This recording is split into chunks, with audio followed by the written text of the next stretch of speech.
tức cũng phở mặn à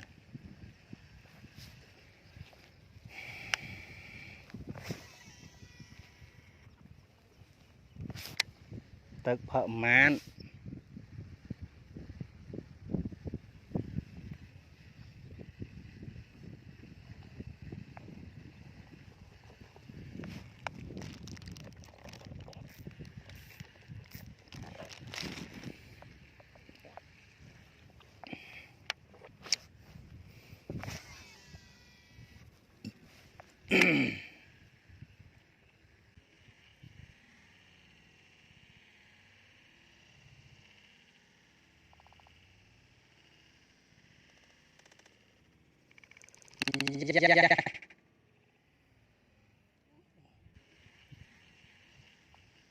dạ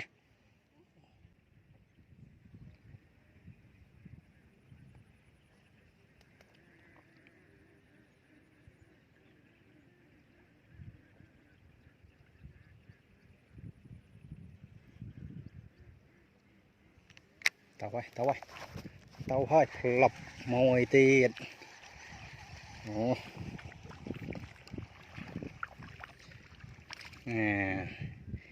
rồi thì bay em ta keren phần năng mô về cua xăm cả ta đào khang mà ô chiêm nó bắt pan mi chương mui rồi thì bay phải chỉ mà khăm cái là pi khăm này đây chết